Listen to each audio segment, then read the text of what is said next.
এইফালে কেঁচা মটৰ লৈ লৈছোঁ আৰু এয়া দুটা বিলাহী লৈছোঁ, দুটা শুকান জলকীয়া লৈছোঁ, কেইডোখৰমান নহৰু আৰু দুটা পিঁয়াজ, লগতে মাছ ফ্ৰাই কৰি থকা হৈছে। এইখিনি ফ্ৰাই কৰি থকা মাছখিনিকে লৈ পেলাই মই আপোনালোকৰ কাৰণে ৰেচিপিটো কি আগবঢ়াম আচলতে সেইখিনি দেখুৱাবলৈ কাৰণে এনেকৈ কৰি লৈছোঁ। আৰু আজি এখন উইণ্টাৰ স্পেচিয়েল থালি আপোনালোকলৈ পুনৰবাৰ লৈ আহিছোঁ। যিহেতু এতিয়া বজাৰত মানে খুবেই উপলব্ধ কেঁচা মটৰ আৰু এয়া মাছ মই যিখিনি তেলত ফ্ৰাই কৰিছিলোঁ সেই তেলতে মই এতিয়া শুকান জলকীয়া কেইটা দি ল'লোঁ। আৰু এতিয়া মই যিখিনি বস্তু আপোনালোকক দেখুৱাইছিলোঁ, পিঁয়াজ সেয়া কাটি ল'লোঁ, নহৰু থেতেলিয়াই ল'লোঁ, লগতে আদা অকণমানো মই থেতেলিয়াই ল'লোঁ, সেইকণ দেখুৱাবলৈ থাকি গৈছিলে। আৰু নমস্কাৰ, মই স্বপ্নাই মোৰ নতুন এটা ভিডিঅ'লৈ আপোনালোক সকলোকে স্বাগতম জনালোঁ। আজিৰ দিনটো আপোনালোকৰ শুভ হওক, মংগলময় হওক তাৰে কামনা কৰিলোঁ। আৰু আশীৰ্বাদ আমাৰ কাৰণেও কৰিব, যাতে আপোনালোকৰ আশীৰ্বাদত আমিও যেন সদায় ভালে কুশলে থাকিব পাৰোঁ। আৰু এইখিনিতে জনাই থওঁ, যিসকলে এতিয়াও মোৰ চেনেলটো ছাবস্ক্ৰাইব কৰা নাই তেখেতসকলে মোৰ চেনেলটো ছাবস্ক্ৰাইব কৰিব, লাইক কৰিব, আৰু যদি ভাল লাগে কমেণ্ট বক্সত কমেণ্ট কৰিবলৈ নাপাহৰিব। আৰু যদি বেছি ভাল লাগে আপোনালোকে আপোনালোকৰ পৰিয়ালবৰ্গৰ লগতে আপোনাৰ বন্ধুবৰ্গৰ লগতো মোৰ ভিডিঅ'বিলাক শ্বেয়াৰ কৰিব বুলি আশা কৰিলোঁ। আৰু এতিয়া এয়া সোৱাদ অনুসৰি নিমখ দিলোঁ আৰু লগতে অকণমান হালধি গুড়িও ব্যৱহাৰ কৰিছোঁ। ধুনীয়াকৈ ভাজি ল'ব।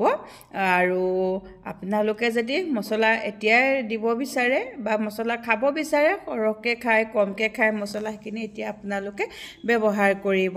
এয়া মই ধনিয়া আধা চামুচ ধনিয়া গুড়ি ব্যৱহাৰ কৰিলোঁ। আৰু এয়া অকণমান মই ডালচেনি গুড়ি দি দিছোঁ আৰু ধুনীয়াকৈ এয়া ভাজি ল'ম। ভাজি পেলাই আমি যে কাটি থৈছিলোঁ বিলাহীকেইটা, সেই বিলাহী কেইডোখৰো ইয়াতে এতিয়া দি দিম। মই সৰু চাইজৰ দুটা বিলাহী পাতল পাতলকৈ এয়া কাটি লৈছোঁ। তাৰে অকণমান বিলাহী আকৌ মই মাংসত দিবৰ কাৰণেও থৈ দিছোঁ দেই, সেইটো কৈ দিছোঁ আপোনালোকক। এতিয়া আমি বিলাহীখিনি অকণমান গলি যোৱালৈকে ভাজিব লাগিব। আৰু এনেধৰণে মটৰ লগত আচলতে মাছৰ জোল খাই বহুত ভাল লাগে। মোৰ ওচৰত আজি ডাঙৰ মাছ নাই, ডাঙৰ মাছ শেষ হৈ গ'ল, সেইকাৰণে এয়া সৰু মাছ অলপ আছিলে, তাকে বেপাৰীয়ে আনিছিলে বহুত ধুনীয়া মাছ, সেইকাৰণে লৈ ল'লোঁ। আৰু এয়া এতিয়া বিলাহীখিনি ভজাৰ পিছত মই ইয়াতে কেঁচা মটৰখিনি দি লৈছোঁ। মই যিহেতু মটৰখিনি বইল কৰি লোৱা নাই, মানে মটৰ মই ধুই পেলাই এনেকৈ মই দি দিছোঁ, সেইকাৰণে মই এইখিনি 5 মিনিটমান অকণমান মই কম জুইত ভাজিম আৰু বনাই থাকিম, আপোনালোককো লগ পাই থাকিম আৰু দেখুৱাই থাকিম। আৰু মোৰ ৰেচিপিবিলাক আপোনালোকৰ কেনেকুৱা লাগে জনাবলৈ নাপাহৰিব। আৰু এয়া চাওকচোন 5 মিনিটৰ পিছত আমাৰ মটৰ একেবাৰে সিজি আহিলে। আৰু লগতে ইয়াতে মই আলুও দিম। আলু মই দাইলতে দি পেলাই একেবাৰে বইল কৰি লৈছিলোঁ, বেলেগে আকৌ বইল কৰা নাছিলোঁ, ভাগে ভাগে কিন্তু কৰি থাকিম, যিহেতু দাইল বনাইছোঁ সেইকাৰণে।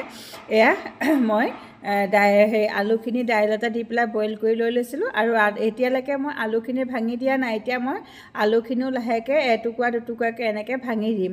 আৰু একেবাৰে গুড়ি কৰি পেলাই আপোনালোকে মানে মিহিকৈ নাভাঙিব, তেতিয়া কি হয় সেই সোৱাদটো নাথাকে।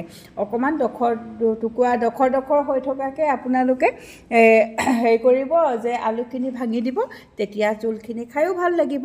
আৰু এতিয়া ইয়াতে আমি পানী ব্যৱহাৰ কৰিব লাগিব। আৰু যিহেতু মাছৰ আঞ্জা বনাইছোঁ সেইকাৰণে আমি এতিয়া ইয়াতে পানী ব্যৱহাৰ কৰিম।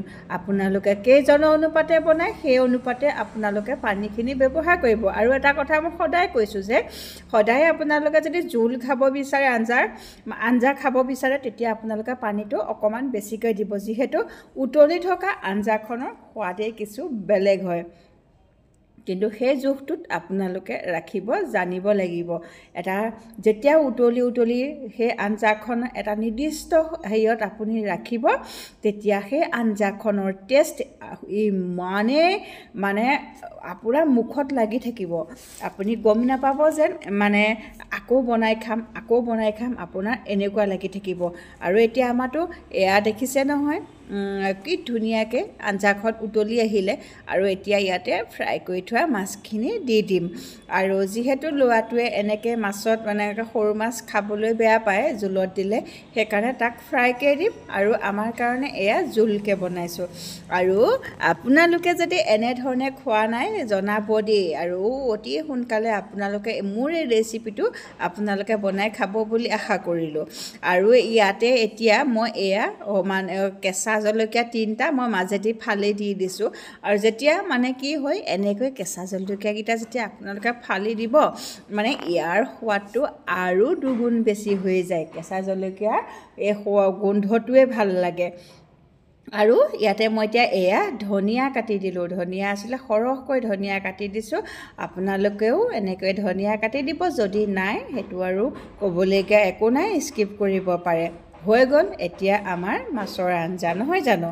আৰু আজি থালিখনটো আপোনালোকলৈ বুলি সজাবই লাগিব আৰু এয়া মাছৰ আঞ্জা মটৰ লগত মাছৰ আঞ্জা কিমান ধুনীয়া লাগিছে চাওকচোন আপোনালোকৰ বাৰু খাওঁ লাগিছে নাই আৰু যদি এনেধৰণে বনাই খোৱা নাই আজিয়ে বনাই খাব বুলি আশা কৰিলোঁ আৰু লগতে আপোনালোকৰ স্বপ্নাক আপোনালোকে বহুত মৰম দি আগুৱাই লৈ যাব বুলি আশা কৰিলোঁ যিহেতু মোৰ 1000 মানে 1K হ'বহি হৈছে আৰু সোনকালে কৰি দিব বুলি পেলাই আশা কৰিলোঁ ভিডিঅ'বিলাক সম্পূৰ্ণকৈ চাব আৰু ইয়াৰ লগতে মই মাংস বনালোঁ আৰু মাংসখিনিও আজি একদম কম মছলা ব্যৱহাৰ নাই কৰা বুলিয়ে ক'ব পাৰি আচলতে একদম কম মছলাত বনাইছোঁ আৰু মাছৰ আঞ্জা এয়া আপোনালোকলৈ বুলি 2খনমান ফটো তুলি ৰাখিছিলোঁ তাকো লগাই দিছোঁ পুনৰ লগ পাম আপোনালোকক মোৰ নতুন এটা ভিডিঅ'ত তেতিয়ালৈকে সকলোবিলাক সুস্থ